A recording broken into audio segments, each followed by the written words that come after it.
Está com a Bíblia aí? Vamos orar antes e depois abri-la em João, capítulo 13. Senhor meu Deus, é um privilégio pastorear esse rebanho aqui. Esse rebanho aqui representa todo o rebanho que eu já pastoreei em quase 35 anos de ministério. É prazeroso estar com esses irmãos, visitá-los, amá-los. Irmãos e irmãs, obrigado por esse privilégio. Agora vamos abrir o teu livro. O teu livro é que é a verdadeira semente de esperança. E nós queremos que o Espírito de Deus, o Espírito Santo, Deus Espírito Santo, o Consolador, o Ensinador, ele se manifeste aqui na nossa mente e no nosso coração. E também na mente e no coração de todos os que nos acompanham. Permita em tua bondade que esse pedaço do teu livro encontre um lugar na nossa vida. Oramos em Jesus, amém. João capítulo 13. O texto começa, eu vou ler um pedacinho no começo do capítulo, e eu peço a você que mantenha o livro aberto em João 13, tá bem?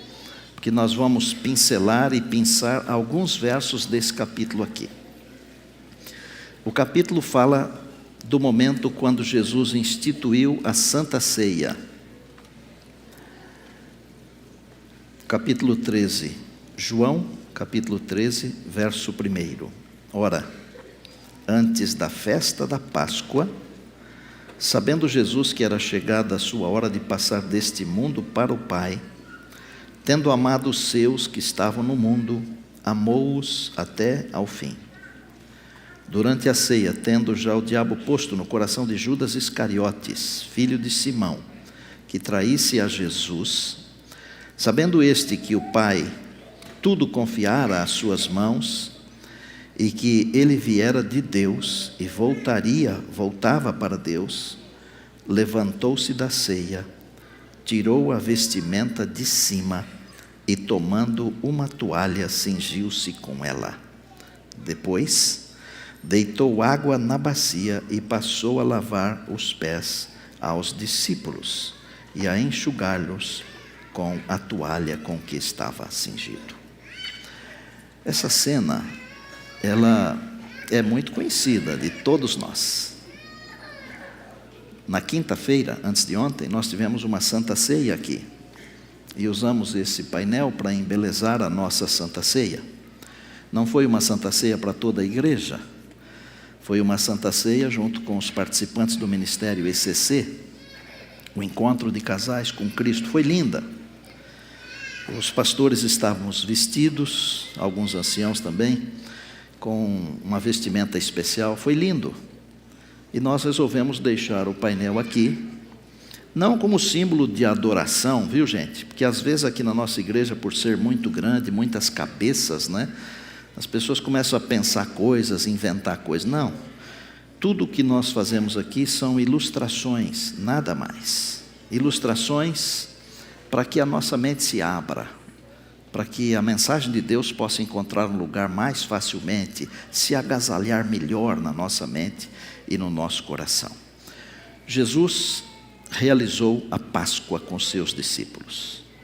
Ele transformou a Páscoa em ceia. Nós chamamos de Santa Ceia. A primeira coisa que ele fez foi despir-se de uma vestimenta de cima e então cingir-se com uma toalha. Eu trouxe aqui comigo um talit, ou talit. Normalmente as pessoas que viajam para as terras bíblicas, elas acabam comprando essa vestimenta. É uma vestimenta bonita e normalmente ela é colocada por cima da roupa, é a parte superior da roupa, e sempre que um mestre coloca o talite, ele faz uma oração que está escrita aqui. Mas existem algumas coisas importantes nessa vestimenta. Por exemplo, ela tem 4 franjas longas, uma em cada ponta. São detalhes que estão escritos na Torá. E para você ter uma ideia, essas 4 franjas longas, elas representam as 613 leis positivas e negativas que estão dentro da Torá. Este grande é um talit gadol, ele é longo, mas existe uma outra vestimenta que eles usam, os judeus, que é um talit katan. Seria como se fosse uma camiseta com essas franjas. O talit katan é colocado por baixo da camisa, mas as franjas ficam soltas, porque elas devem ser uma lembrança das leis para eles. Jesus tirou a vestimenta de cima. Você está esperando que eu coloque a vestimenta para fotografar, né? Eu não planejei isso, desculpe. Jesus tirou a vestimenta de cima, cingiu-se com uma toalha. Há certas coisas que durante a ceia, mas não deveria ser só durante a ceia, nós temos que tirar o orgulho, a vaidade, as coisas de cima. Desculpem fazer ilustrações tão simples, mas Deus me deu a glória, a capacidade de transformar coisas profundas em coisas simples, para que sejam compreendidas. Precisamos tirar as coisas visíveis.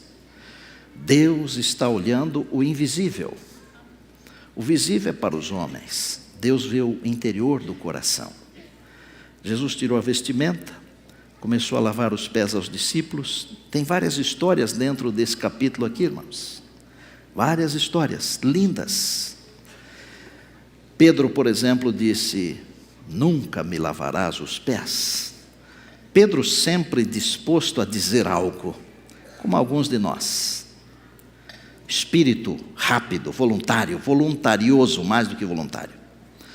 E Jesus disse assim: se eu não te lavar o pé ou os pés, não tens parte comigo. Estava pensando que para termos parte com Jesus, irmãos, Ele precisa nos lavar. Porque se Ele não nos lavar, nós não podemos ter parte com Ele. Porque como é que vamos ter parte com Ele, com as nossas imperfeições, as nossas impurezas, o nosso pecado, as nossas deficiências, as nossas diferenças? Amados, nunca o mundo aparentou tantas diferenças como hoje. Já perceberam?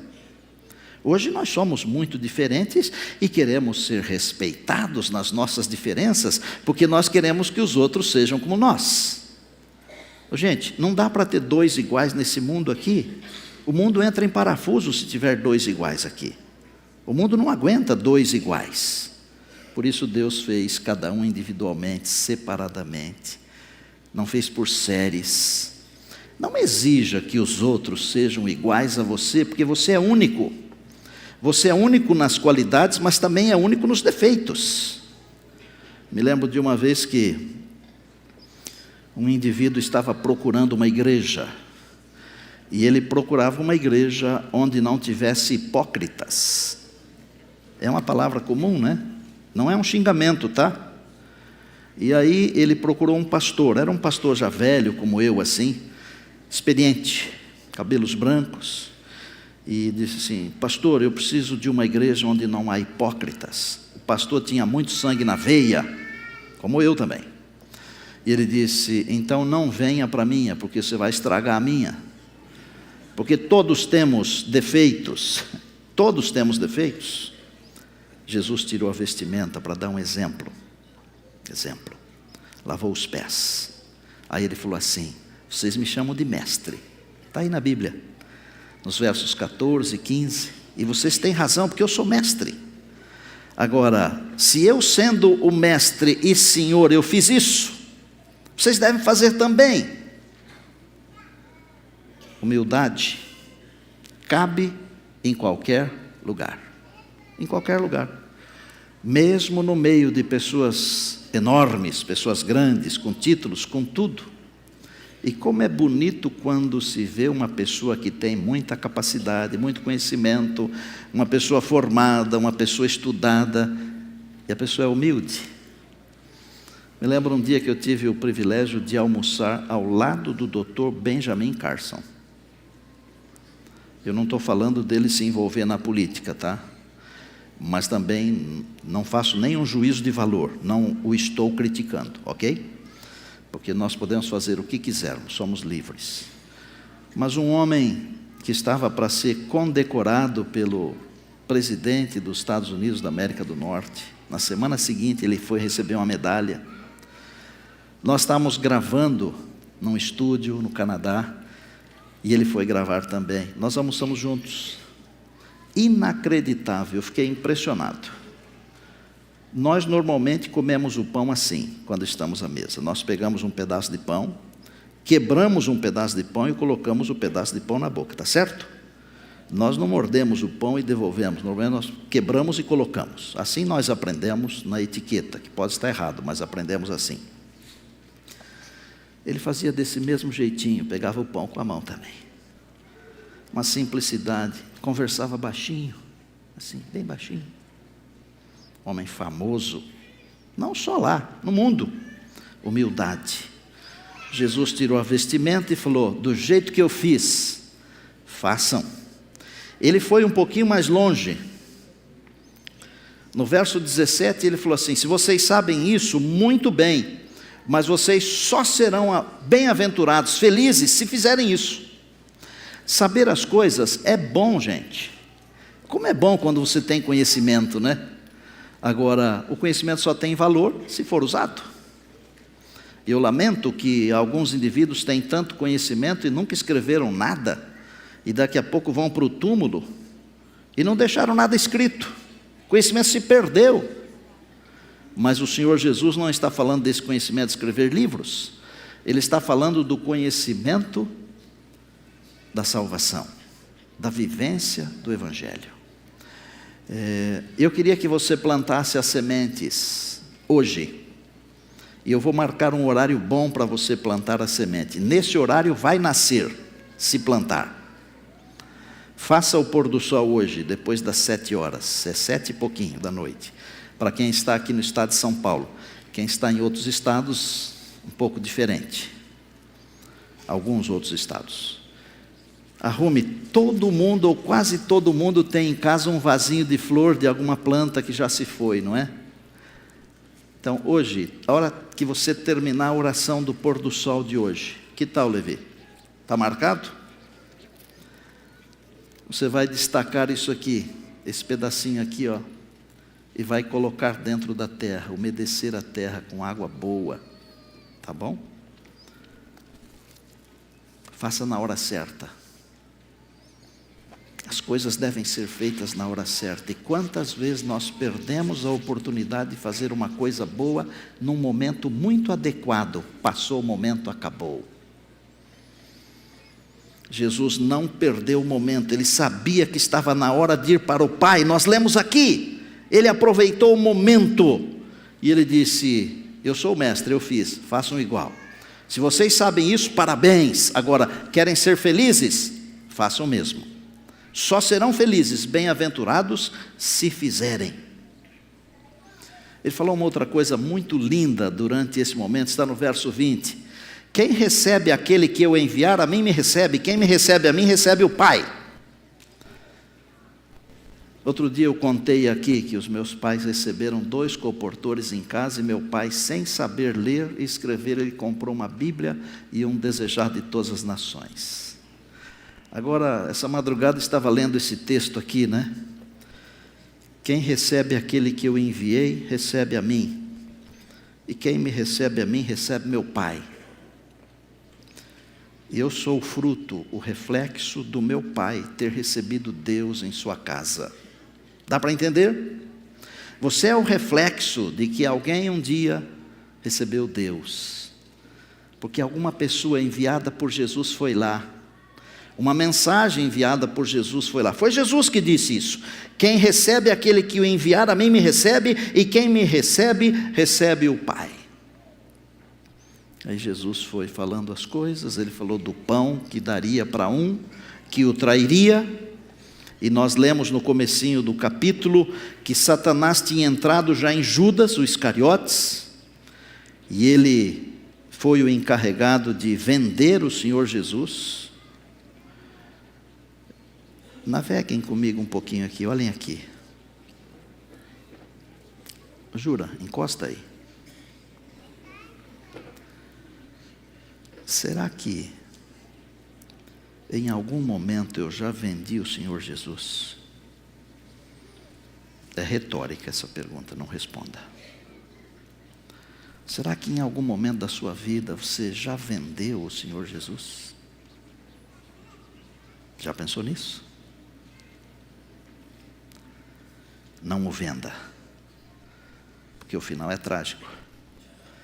E Jesus falou para o Judas, verso 27, o que você tem que fazer, faça logo, depressa. E Judas saiu e vendeu a Jesus. A Bíblia é um livro de alegria e um livro de tristeza. A Bíblia é um tesouro, um baú, de onde você pode tirar coisas velhas e coisas novas. Você pode tirar coisas lindas e coisas muito tristes. Para mim, o verso 30 de João 13 é muito triste, muito triste. Comparado com aquele do Antigo Testamento que diz, passou a cega, findou o verão e nós não estamos salvos. O texto diz assim, e tendo Judas recebido o bocado, ele saiu. Lembram o que vem depois? E era noite. Era noite. Era noite mesmo, não era dia como agora. Mas era noite também no coração de Judas. Quando Jesus não está no coração, as trevas estão no coração.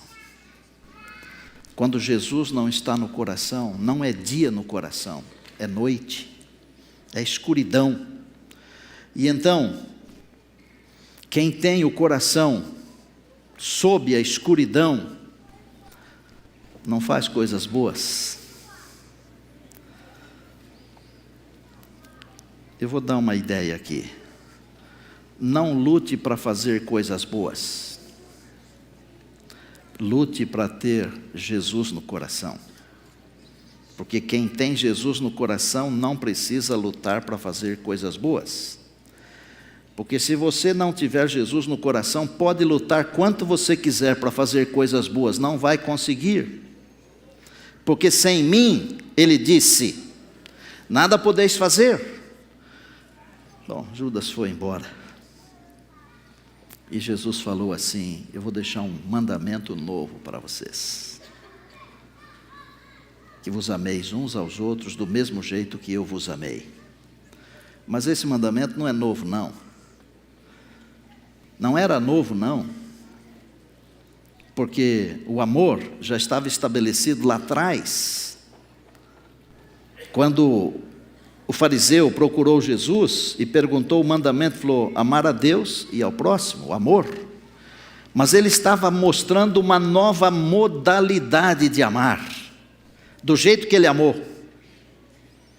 Amar do jeito que Jesus amou significa fazer o seguinte, amar as pessoas independente das próprias pessoas. Amar as pessoas do jeito que elas são. Não exija que as pessoas mudem para que você as ame. Amar como Jesus amou. Olha, Jesus amou Judas. Está na Bíblia, eu li agorinha aqui. Amou-os até o fim. Ame as pessoas. Mesmo que elas não mereçam o seu amor, ame as pessoas. Porque Jesus disse, o novo mandamento é assim, amar do jeito que eu amei. Kainós e não neós.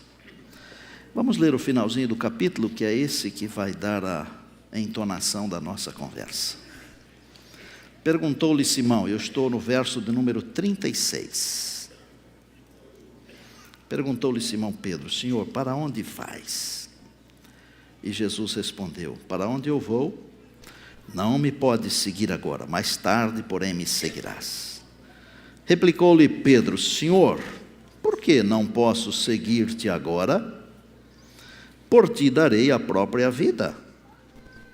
Respondeu Jesus, darás a vida por mim? Eu acho que Jesus não riu, mas é de rir isso aqui. E Jesus falou assim, em verdade te digo, que jamais cantará o galo, antes que me negues 3 vezes. Nosso assunto tem o título Antes que o Galo Cante. Talvez você possa interpretar o antes que o galo cante como uma repreensão de Jesus, tá certo? Olha o que Jesus falou para Pedro antes que o galo cante, hein? Não foi uma repreensão, viu, pastores? Viu, ancião? Músicos, não foi uma repreensão. Antes, muito pelo contrário, foi um chamado. Vou traduzir numa outra linguagem. Pedro, antes de o galo cantar hoje, você já terá me negado 3 vezes. Mas lembre de uma coisa: eu amo você até o fim. Não foi isso que João escreveu no começo do capítulo? Tendo amado os que eram seus, amou-os até ao fim. Até o fim. Às vezes os filhos fazem uma coisa errada e os pais não apreciam. Já aconteceu com você? Claro. Já aconteceu comigo? Claro. Mas são meus filhos. E eu os amo até o fim. Você é um filho de Deus. Está fazendo uma coisa errada? Não importa, Deus ama você até o fim. Você é uma filha de Deus, está fazendo uma coisa errada? Não importa, Deus ama você até o fim. Uma hora dessas, vai acontecer com você o que aconteceu com Pedro. E talvez você chore amargamente como Pedro chorou. O que não pode acontecer com você é o que aconteceu com Judas. Sair da presença de Jesus e exonerar Jesus da vida. Aí o que vem? Suicídio. Físico e espiritual. Presente e eterno. E o galo não cantou enquanto Pedro não negou Jesus 3 vezes naquela mesma noite. Quer saber de uma coisa? Se você quer ter certeza de alguma coisa, se apoie nas coisas que Deus falou, porque as coisas que Deus falou se cumprem. As coisas dos homens podem não se cumprir, mas as coisas de Deus se cumprem. Jesus terminou a ceia, foi para o jardim do Getsêmani, vem o capítulo 18 do mesmo evangelho de João. Pedro, bravo, forte, sacou da espada e tentou cortar a cabeça, o pescoço de Malco, servo do sumo sacerdote, mas errou o pescoço e pegou sua orelha. Jesus é levado, preso, amarrado. Alguém chega para Pedro e diz assim: você é um deles? Depois o outro alguém chega e diz: você é um deles? Não. E aí alguém vai mais fundo e diz: olha, não adianta você me enganar. Você fala igual a ele, você estava com ele, eu vi você. A Bíblia diz assim: Pedro praguejou, está no capítulo 18 de João. Sabe o que significa praguejar? Falar as piores coisas do dicionário, do vocabulário, aquelas que você não usa de sábado, mas não devia usar de semana também.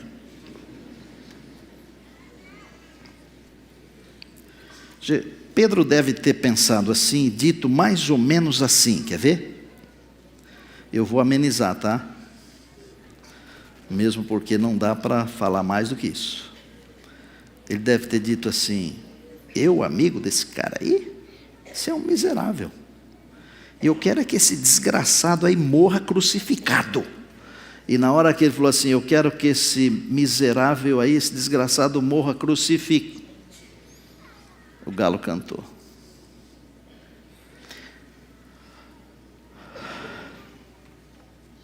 Foi pior do que isso.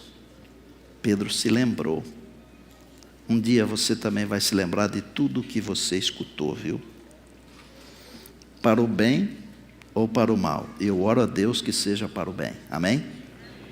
O Espírito de Deus nos faz lembrar, diz a Bíblia. E Pedro saiu, e a Bíblia diz assim: e ele chorou amargamente. Diferença de Judas. Judas sentiu remorso. Pedro sentiu arrependimento. Olha, você pode ter remorso de ter feito coisa errada, mas se não for arrependimento, para Deus não vale. Para você pode até valer, porque o coração é enganoso e a gente se engana. Ele engana a gente de vez em quando ou quase sempre. Vem o capítulo 21 de João, o final do livro de João. Pedro entrou em parafuso. Eu já pesquisei muito, entrevistei uma porção de gente importante para saber o que aconteceu com Pedro. Pedro estava à beira de uma depressão profunda por ter traído, negado, o seu melhor amigo e não ter tido tempo de pedir perdão, porque o amigo morreu. Imagine, um amigo seu de infância, de 40, 50, 60 anos, precisa de uma gota de sangue na hora da morte. Olha aqui, Alfredo, cadê você? Uma gota de sangue na hora da morte. E você diz, não vou doar. E o amigo morre porque faltou uma gota de sangue. O que acontece com você? Se você ainda tiver um pouquinho de equilíbrio mental, vai ficar maluco, vai perder o restante do equilíbrio que tem. Tá certo? E Pedro ficou maluco e pensou, eu não presto para ser discípulo. Acabou. Eu vou voltar à pesca, que eu sei pescar. E foi pescar. E os amigos foram junto, porque quando tem alguém doente não pode ficar sozinho, é muito perigoso, né? Os amigos foram junto. E pescaram, e pescaram, e pescaram, e não pegaram nada. Eu gosto de pesca esportiva, vocês sabem.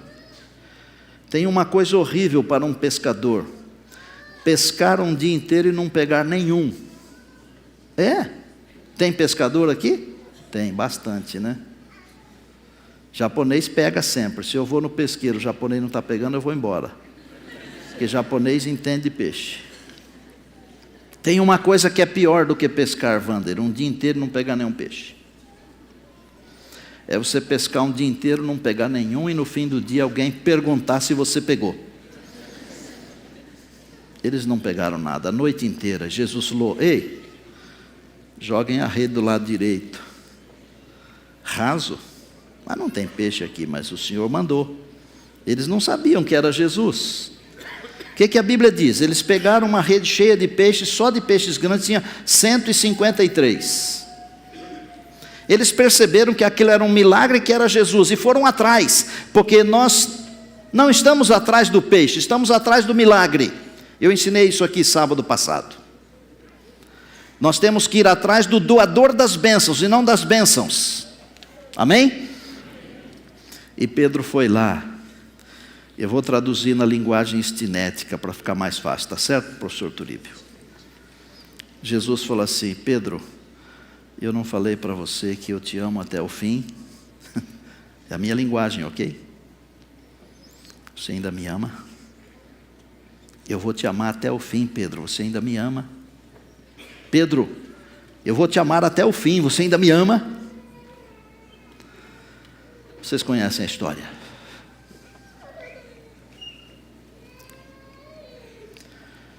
Jesus me ama até o fim. Eu posso até hoje, como pastor, nesse exato momento, eu posso estar cometendo alguma coisa errada. Sabia disso? Mas Jesus me ama até o fim.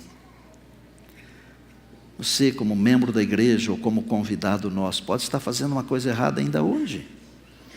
A mensagem do Senhor Jesus é, eu amo você até o fim. Eu amo você até o fim, Pedro. Coloque o seu nome aí no lugar do Pedro. Eu amo você até o fim, Tito. Diga amém. Nívia, até o fim. Geni, até o fim. Esses nomes que eu estou citando aqui não é porque estão com coisa errada, não. Estou só citando os nomes que eu estou lembrando aqui. Fábio, até o fim. Neumoel, até o fim. Sauião, é até o fim. Sabe o que significa até o fim? Significa até a última respiração, até a última gota de sangue. E se você deixar, olha bem para cá, olha aqui. E se você deixar, Jesus não vai perder essa batalha que se chama você, porque Ele ama você até o fim.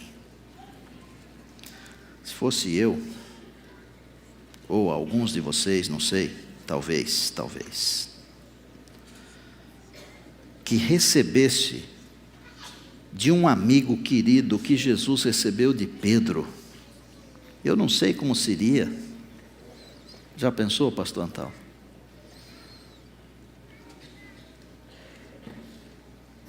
Não sei como seria. Você já foi traído por um amigo? Você sabia que as traições que mais doem são de amigos verdadeiros e pessoas da família? Sabia disso? Dói. Deve ter doído no coração do Senhor Jesus, lá no fundo.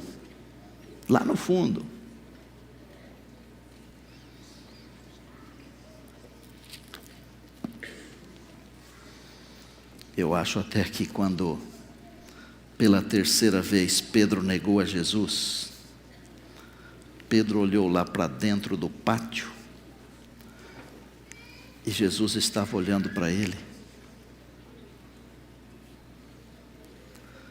E o olhar de Jesus não era de condenação.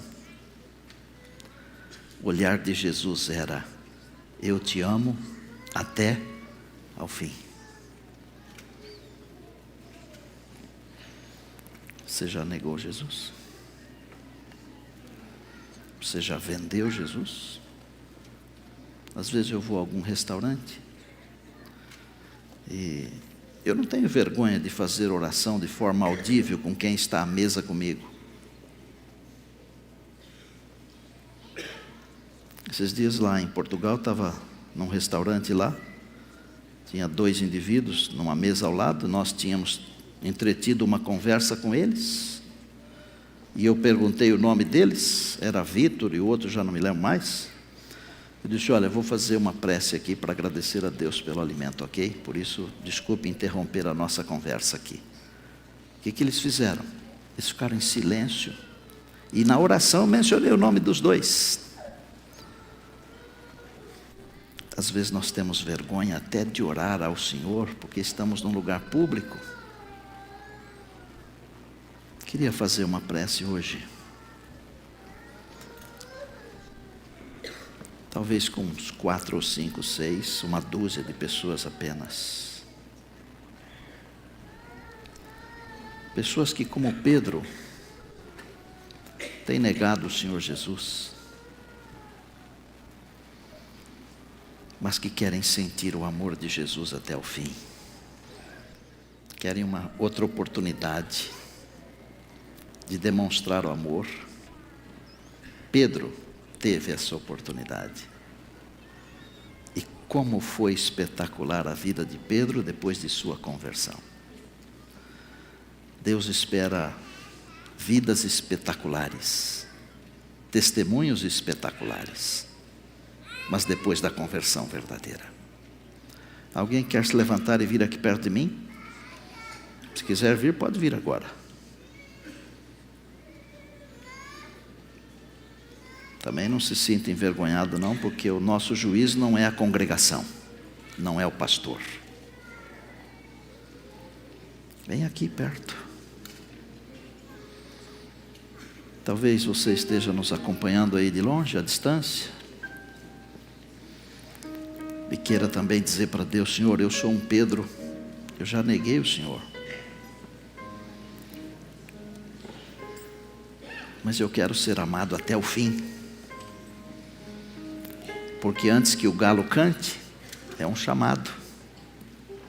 Antes que o galo cante, é um chamado. Chamado para eu me aproximar do Senhor. Para você se aproximar do Senhor. Eram os momentos mais difíceis, mais tristes, mais sofridos da vida de Jesus. As últimas horas da vida de Jesus foram terríveis. Nós estamos vivendo as últimas horas. As últimas horas. E, irmãos queridos, irmãs queridas, não esperem dias melhores. Não esperem. Daqui até o dia da volta de Jesus, só dias terríveis. A minha namorada, a Mari, está lá com dores, mas ela me pediu esses dias que comprasse o livro, eu acho que se chama O Libertador, é o Desejado numa linguagem atualizada. Ela estava me mostrando ontem que quando Jesus veio, o selo dos demônios estava impresso na fisionomia dos seres humanos. E lá está escrito que Satanás usava dos órgãos dos seres humanos para a mais absurda corrupção. E ela me perguntou assim: não está assim nos nossos dias? E eu pergunto a vocês a pergunta que ela fez. Não estamos nós vivendo os últimos dias da história do mundo? Querido Deus, amado Pai, movidos pelo Deus Espírito Santo e no nome do Deus Jesus, nós invocamos a Tua bênção, a Tua unção, a Tua graça. Pai do céu, obrigado por que nos amas até o final. E que nós tenhamos um final glorioso ao lado do Senhor Jesus. Pai, não deixa o nosso final ser o final de Judas, por favor. Mas que seja o final de Pedro. Quando estivermos aqui nesse mundo, nós queremos ser instrumentos do Teu serviço. Ensina-nos a amar como Jesus amou, a ser humildes como Jesus o foi, e a viver a vida cristã, como o Senhor deseja que a vivamos. Eu quero primeiro entregar a minha vida ao Senhor, a minha família, a minha igreja, e depois pedir que o Senhor nos use a todos como instrumentos. Tem misericórdia de nós, Senhor. Em nome de Jesus, amém.